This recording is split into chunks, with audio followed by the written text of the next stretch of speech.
তো আমি করলাম না, এই জায়গাটা এসে দেখো ঘড়িটা কতদিন ধরে খুঁজছে, পায় না। ভালো করে জিনিস যত্ন করে রাখেও না, পাবে কোথার থেকে।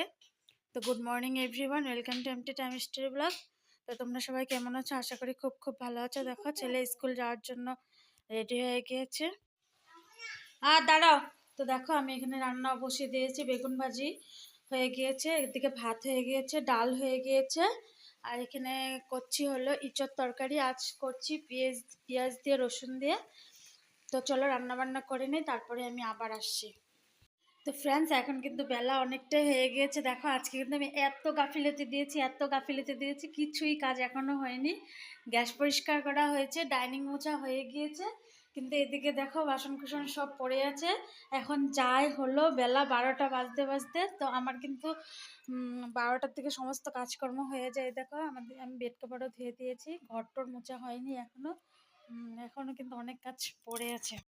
আরে দেখো রৌদ্র নেই, তাও জামা কাপড় ধুয়েছি। দেখো বেড কাভার ধুয়েছি, তো কত জামা কাপড় ধুয়েছি। আবার ওদিকেও রেনকোট মেলা আছে। তো চলো কাজ করে নিয়ে, যে জাবড়া জমিয়ে রেখেছি জাবড়া ফেলবো। তো আমি এখন দুপুরের খাবার খাবো, তো খাবার রেডি করে নিয়েছি। আজকে করেছিলাম ডাল, বেগুন ভাজি আর ইঁচড় তরকারি। পেঁয়াজ রসুন দিয়ে আমাদের যেহেতু খাওয়া হয় না, নিরামিষটাই বেশি খাওয়া হয়, তো আজকে পেঁয়াজ রসুন দিয়ে করেছি। তো চলো খাওয়া দাওয়া করে নিই, ছেলে আসলে আবার দেখাবো। তো দেখা ফ্রেন্ডস, প্রথম পাখি চলে এসেছে আমাদের এখানে, কিন্তু আবার অন্ধকার অন্ধকার করছে ওয়েদারটা, তাই অন্ধকার উঠছে। এই দেখো ব্যাগটা ভারী কত জানো, সব ডাবল ডাবল কপি, যে সব ডাবল ডাবল লাগে স্কুলে, অনেক ভারী অনেক ভারী। তো দেখো ঘুর ঘুর খেলার স্পটিংটাতে মায়াঙ্ক নাম লিখেছে, মায়াঙ্ক আর নাম। আর এখানে আছে 26 মেতে ওর জন্ম, তাই সামনেরটা দেখে। আর ইউএসএসসিতে ক্রিকেট কোচিং শিখছে, তাই ইউএসএসসি।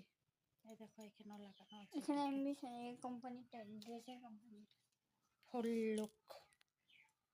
গুড ইভিনিং ফ্রেন্ডস, দেখো আমি চা বানিয়ে নিয়েছি, এখন চাটা খাবো। আর একটা জিনিস তোমাদেরকে দেখাই, দেখো ছেলে সকালে এই ঘড়িটা কিন্তু বের করলো, খুঁজে খুঁজে বের করলো। দেখো আবার একই ওর অভ্যাস, একই আবার স্কুল থেকে এসে এখানে ফেলে রেখে দিয়েছে। তো সন্ধ্যার তো চা খাওয়া হলোই, তোমরা দেখলেই। তো চা খাওয়ার পরে আবার দেখো এনেছে হলো সিঙ্গাড়া, আজকে অনেকদিন পরে এনেছে কালাকান, আর এনেছে হলো মিষ্টি। তো ওইদিকে ছেলেও চলে এসেছে, ও পড়তে বসে গিয়েছে। ওকে আমি অ্যাসামিসটা বুঝিয়ে দিয়ে তারপরে দেখি একটু টুকটাক কাজ আছে, কাজগুলো সারবো।